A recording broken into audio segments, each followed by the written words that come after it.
を1つ、神田崎ショコラがを1つ、お会計2個で312円でございます。お会計失礼します。212円お預かりいたします。前からお付け200円はい。お取りくださいませ。ではお渡し失礼します。レシートご利用ですか？あ、いいです。失礼しました。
Hai, konnichiwa, Sapri des. Oke, kita lanjutkan pelajaran kita Nihongo Tango Speedo Master ya untuk N2 gitu. Itu nih, udah siap. Kopi mana kopi?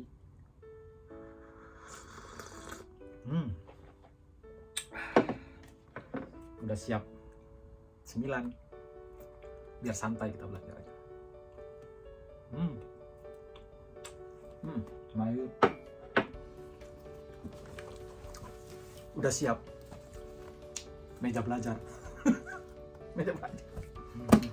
Terus saya ada sih meja belajar di dapur sekalian untuk meja makan gitu, tapi aku lebih suka tuh belajar di sini. Kenapa? Karena nyaman dikelilingin kamus, nyaman dikelilingi buku-buku. Kemudian kalau lagi kepengen nyari materi tinggal buka lemari, semuanya buku ada di sini gitu ya. Oke, kita masuk ke unit kedua ya. Unit kedua, Nihongo Tango Speedo Master. Unit kedua kita akan membahas kazoku ya, keluarga. Ini nggak banyak ya, cuma ada 15 kosakata. Yang pertama, Ichiban desu. Oya, orang tua. Oya, orang tua ya. Hai, contoh kalimatnya. Mukashi wa oya ni shinpai bakari kakete imashita. Ini bisa diartikan dulu saya selalu membuat orang tua khawatir gitu ya. Contoh kedua, oya to kono kanke. Ini bisa diartikan hubungan orang tua dan anak. Oke, masuk nomor 2. Chichioya ya, ayah. Contoh kalimatnya, Chichioya no yakuwari, peranan ayah. Masuk nomor 3, Ahaoya ini ya, artinya ibu. Kita lihat contoh kalimatnya. kare wa hahaoya no aijou o shirazu ni sodatan desu katanya. Ini bisa diartikan ya, dia besar tanpa mengenal kasih sayang ibu. Hai, chichioya, ayah, ahaoya, ibu. Ini bisa dikatakan ungkapan untuk menyatakan ayah dan ibu dengan makna sopan gitu ya.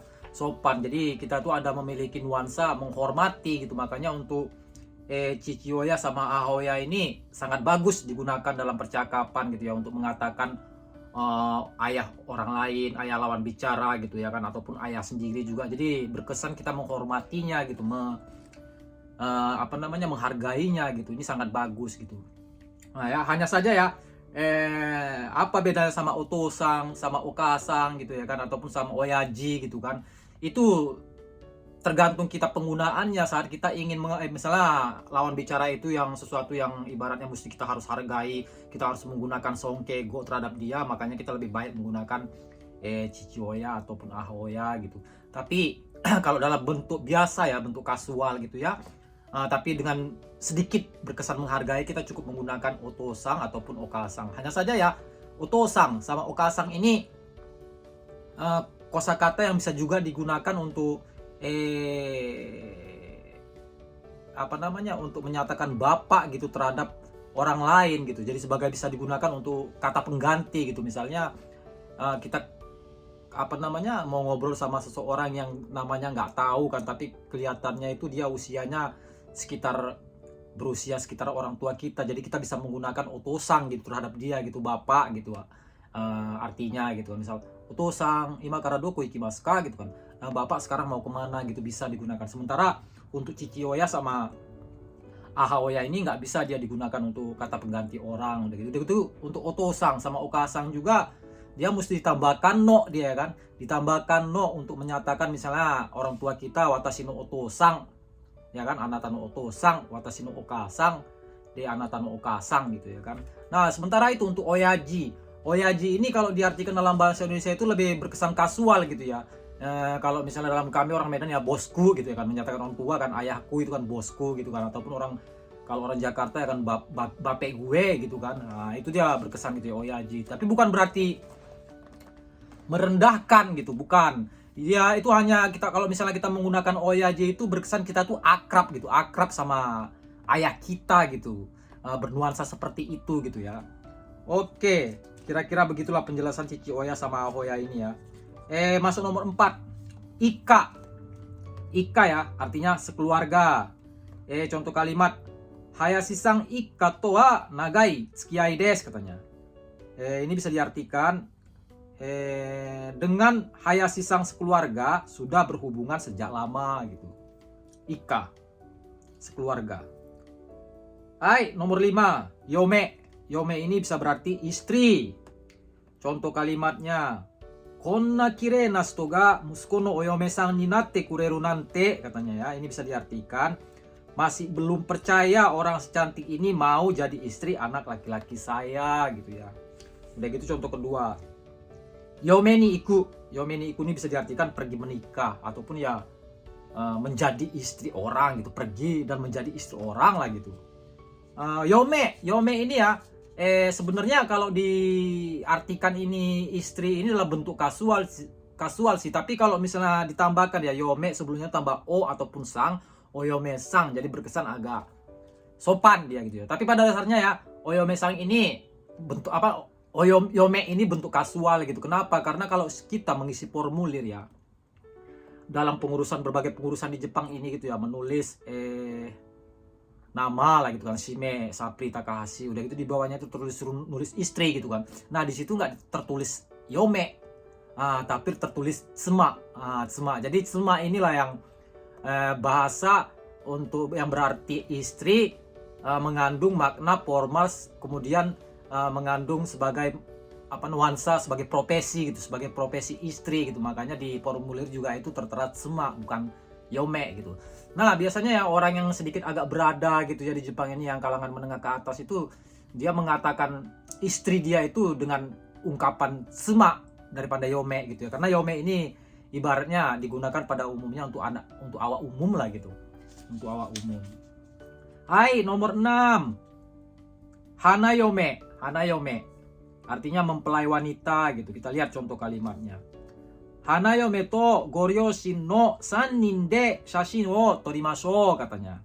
Ini bisa diartikan, mari foto mereka bertiga, mempelai wanita dan kedua orang tuanya gitu. Hanayome. Hai, masuk nomor 7. Fusai. Fusai. Fusai ini artinya suami istri. Contoh kalimatnya. Hayashi fusai wa skoshi okurete kuru te iteta yo katanya. Ini bisa diartikan suami istri. Hayashi katanya akan sedikit terlambat. Fusai ini ya, ini pun agak berkesan formal gitu ya. Biasanya kalau orang yang awak umum itu menggunakan kata fufu gitu ya. Untuk fusai ini dia agak sedikit levelnya agak tinggi lah gitu, agak formal gitu. Nomor 8, kemudian fujing. Fujing ini ya berarti nyonya gitu. Contoh kalimat. Mariko fujing mo issho ni kurusou desu katanya. Mariko fujing mo issho ni kurusou desu katanya. Bisa diartikan nyonya Mariko katanya juga akan datang bersama katanya gitu. Udah gitu contoh lain. Sacho fujing. Kemudian shicho fujing katanya kan. Ini bisa diartikan istri presiden direktur, istri wali kota. Nah, jadi terlihat di sini ya bahwasanya fujing itu digunakan untuk itu yang istri seseorang yang berprofesi lumayan tinggi dari pandangan masyarakat gitu. Misalnya istri presiden direktur, istri wali kota gitu mah. Itu biasanya ditempel sama fujing gitu ya, berkesan seperti itu. Macam Dewi Fujing kan, istri Soekarno. Istri Presiden Soekarno itu kan juga ditambah dengan fujing kan gitu. Mereka orang-orang Jepang mengucapkan dengan Dewi Fujing. Nah itu sebagai ibaratnya penghargaan terhadap istri seseorang yang berposisi lumayan tinggi di kalangan masyarakat gitu untuk fujing ini ya. Nah, nomor 9, lanjut nomor 9, okusama. Okusama ini aslinya istri. Nah, berkesan bentuk formal dia. Okusama sama fujing. Jadi menggunakan okusama ini juga boleh, menggunakan fujing ini juga boleh. Cuman ya fujing ini ya levelnya terlalu tinggi gitu. Okusama ini juga bisa digunakan untuk bahasa customer gitu, terhadap pelanggan, tamu gitu ya, yang datang ke toko gitu kan. Kita lihat kayaknya ini ibu-ibu yang masuk. Nah, okusama ini bukan hanya berarti istri tapi juga bisa berarti ibu gitu ya. Okusama shoushou omachi kudasai gitu ya. Ataupun pembantu rumah tangga terhadap majikannya dia menggunakan okusama gitu, artinya ibu bukan istri aja gitu. Tapi di sini ya di buku kita ini diartikan istri gitu ya, dalam bentuk hormat. Baik, contoh kalimatnya. Kore kara sacho no okusama ga irassaru sou desu katanya. Ini bisa diartikan sebentar lagi katanya istri presiden direktur akan datang. Hai, masuk nomor 10. Konyaku suru. Konyaku suru ini artinya pertunangan. Contoh kalimat. Futari konyaku shita mitai desu ne katanya. Yappari kekkon suru nda katanya. Shiki wa itsu ageru no kana katanya kan. Ini bisa diartikan mereka berdua sepertinya sudah bertunangan gitu kan. Oh, akan menikah juga ya ternyata gitu ya. Kemudian upacaranya diadakan kapan ya katanya. Kira-kira inilah contoh untuk konyaku pertunangan gitu ya. Oke, kopi dulu. Kopi mana kopi?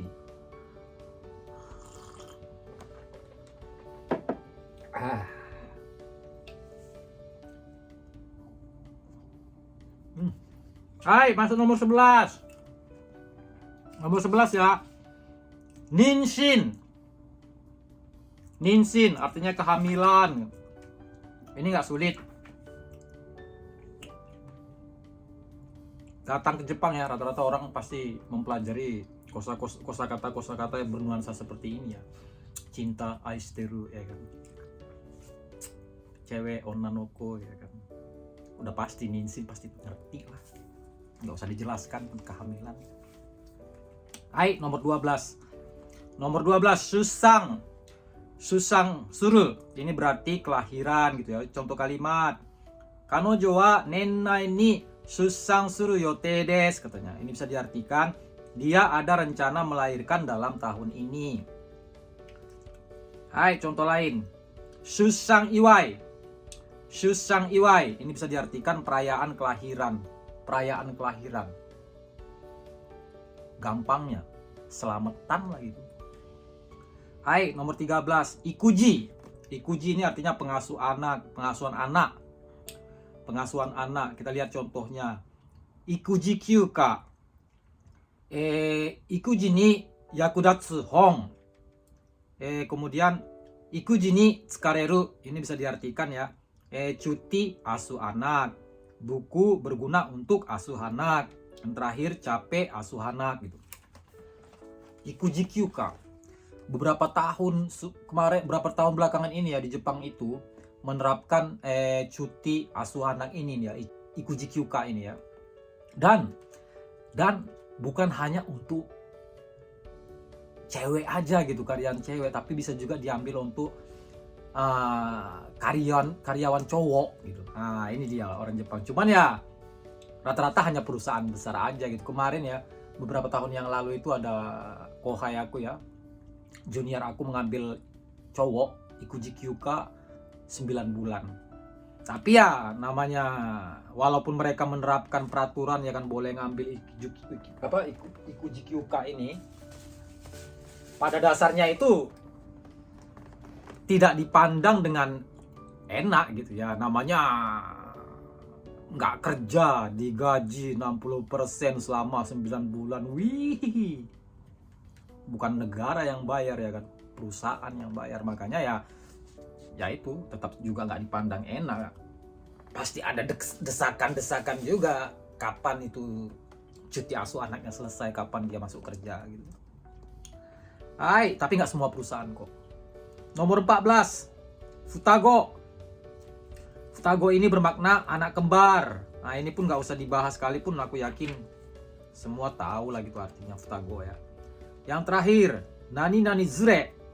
Nani zure ini bermakna membawa.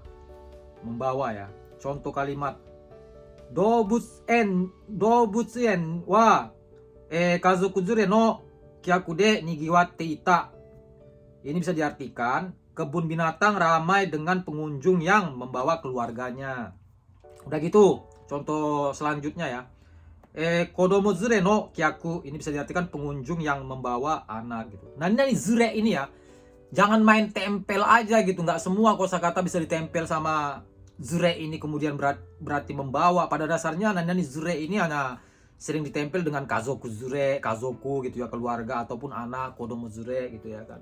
Nah, karena bahasa Jepang ini sebenarnya nggak baik kalau dipahami dengan sistem main rumus-rumus, main tempel-tempel gitu. Jadi kita harus memahami perkosakatanya gitu. Oh, ini boleh, ini ada kayak gini boleh gitu. Macam kata anzen ya kan, keamanan gitu, ditambah dengan fu, kanji fu menjadi fu anzen. Nah, itu bisa ditempel gitu kan. Ataupun siawase, kebahagiaan, ditambah dengan kanji fu menjadi tidak bahagia, itu boleh tempel. Tapi nggak semuanya kanji itu ditempel dengan fu itu boleh. Misalnya kazoku, keluarga, tempel sama fu menjadi fu kazoku, tidak berkeluarga, itu nggak ada bahasa Jepangnya gitu. Hai, hari ini pelajaran kita sampai di sini aja ya, semoga bermanfaat. Jangan lupa gitu ya, belajarnya kalau bisa dicatat di dalam buku, tinggal lihat YouTube-nya ya kan, kontennya di pause sebentar kan bisa disalin kan gitu kan. Semoga bermanfaat, dan aku berharap ya bagi kalian yang kira-kira dirasakan video ini bermanfaat, tolong di subscribe dan jangan lupa diikuti gitu video selanjutnya, karena aku rencananya ingin menuntaskan buku ini ada sekitar 50, kalau nggak salah 58, sekitar